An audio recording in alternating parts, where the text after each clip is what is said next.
ಬೆಳಗ್ಗೆಯಿಂದ ಸಂಜೆವರೆಗೂ ಮಾಡಿದ್ರೂ ಮುಗಿದೇನಿರೋ ಕೆಲಸ ಅಂದರೆ ಈ ಮನೆ ಕೆಲಸನೇ ಅನಿಸುತ್ತೆ. Hi, welcome back to my one more mini vlog. ನನಗೆ ಒಂದು 2 ಡೇಸಿಂದಾಗಿ ನನ್ನ ಪರ್ಸ್ನಲ್ ಪ್ರಾಬ್ಲಮ್ ಇರಿಂದಾಗಿ ವೀಡಿಯೋನ ಪೋಸ್ಟ್ ಮಾಡಿರಲಿಲ್ಲ. ಸೊ ಯಾವತ್ತೋ ವೀಡಿಯೋನ ಪೋಸ್ಟ್ ಮಾಡೋ ಹಂಗಾಗಿದೆ. ಅಂದರೆ ವೀಡಿಯೋ ಎಲ್ಲ ಮಾಡ್ಕೊಂಡಿರ್ತೀನಿ, ಬಟ್ ಅದು ಎಡಿಟ್ ಮಾಡಿ ಮತ್ತು ಮನೆ ಕೆಲಸ ಹೊಲದಲ್ಲಿ ಇವಾಗೆಲ್ಲವ ಕೆಲಸ ಇರೋದ್ರಿಂದ ಒಂದಿಬ್ಬರಾದರೂ ಆಳುಗಳು ಬಂದೇ ಬಂದಿರ್ತಾರೆ, ಕಂಪಲ್ಸರಿ ಡೈಲಿ ಬರ್ತಾರೆ. ಸೊ ಅದಕ್ಕೋಸ್ಕರ ಅವ್ರಿಗೆ ಬೆಳಗ್ಗೆ ತಿಂಡಿ, ಮಧ್ಯಾಹ್ನ ಊಟ, ಜೊತೆಗೆ ಮನೆ ಕೆಲಸ, ಇನ್ನು ನನಗೆ ಸ್ವಲ್ಪ ಪರ್ಸ್ನಲ್ ಪ್ರಾಬ್ಲಮ್ ಇರೋದ್ರಿಂದಾಗಿ ಅದರದ್ದು ಟೆನ್ಷನ್ನು.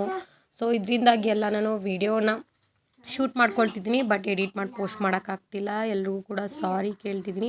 ಮತ್ತು ಎಲ್ಲರೂ ಹೋದರೆ ಹೊರಗಡೆ ನನ್ನನ್ನು ಗುರುತಿಸಿ ಮಾತಾಡಿಸ್ತಾರೆ, ಅಕ್ಕ ವ್ಲಾಗ್ ಮಾಡ್ತೀರಲ್ವ, ಚೆನ್ನಾಗಿ ಮಾಡ್ತೀರಾ ಅಂತ ಹೇಳಿ ಅಪ್ರಿಷಿಯೇಟ್ ಮಾಡ್ತಾರೆ, ಖುಷಿಯಾಗುತ್ತೆ. ಇನ್ನು ಇವತ್ತು ಸಹ ಒಂದು 15 ಜನನೇ ಇದ್ದರು. ಏನಕ್ಕಂದರೆ ಅಪ್ಪಾಜಿಯವ್ರ ಶುಂಠಿಗೆ ಔಷಧಿ ಹೊಡಿಯೋಕ್ಕೆ ಒಂದು 2-3 ಜನ, ಮತ್ತು ಹೊಲ ಉಳ್ತಿದ್ರು, ನಮ್ಮದು ಹಾಕಿದ್ವಲ್ಲ ಹೊಗೆ ಸಸಿ, ಅದಕ್ಕೆ ಗೊಬ್ಬರ ಹಾಕ್ಕೊಂಡು ಮತ್ತು ಎಲೆ ಬಿಡಿಸೋದೆಲ್ಲ ಇತ್ತಲ್ಲ. ಸೊ 15 ಜನ ಇದ್ದರು. ಇವತ್ತು ಹುಷಾರಿಲ್ದೇ ಇರೋ ಕಾರಣ ಬೆಳಗ್ಗೆ ನಾನು 7:15 ಆಗಿತ್ತು ಎದ್ದೇಳೋದು. ಇನ್ನು ಎದ್ದು ಬೇಗನೆ 9 ಕಾಲು ಅಷ್ಟರೊಳಗೆಲ್ಲವ ಊಟ ತೊಗೊಂಡು ಹೊಲ್ದ ಹತ್ರ ಬಂದೆ. ಅಂದರೆ ಹೊಲ ಉಳೋರಿಗೆ ಬೇಗ ಊಟ ಕೊಡಬೇಕು, ಇಲ್ಲ ಅಂದರೂ ಅವ್ರು ಸಿಟ್ಟಾಗಿಬಿಡ್ತಾರೆ. ಸೊ ಹಂಗಾಗಿ 9 ಕಾಲು ಅಷ್ಟರೊಳಗೆಲ್ಲವ ಊಟ ತೊಗೊಬಂದು ಎಲ್ಲರೂ ಕೂಡ ಊಟ ಹಾಕ್ಕೊಂಡೆ. ಅಪ್ಪನೂ ನೋಡಿ ಇವ್ರ ಜೊತೆಗೆ ಬಿಸಿಲಲ್ಲಿ ಬೆಳಗ್ಗೆನೇ ಬಂದು ಒಣಗ್ತಿದ್ದಾನೆ. ಇನ್ನು ಇದನ್ನೆಲ್ಲ ಮುಗಿಸಿ ಮನೆಗೆ ಹೋಗಿ ಸ್ವಲ್ಪ ಹೊತ್ತು ರೆಸ್ಟ್ ಮಾಡಿ, ಇನ್ನು ಊರಲ್ಲೇ ಒಂದು ಫಂಕ್ಷನ್ ಇತ್ತು. ನಾವು ನಮ್ಮೂರಲ್ಲಿ ಇರಬೇಕಾದ್ರೇ ಕಾಲ್ ಮಾಡಿ ಇನ್ವೈಟ್ ಮಾಡಿದರು, ಸೀಮಂತ ಶಾಸ್ತ್ರ.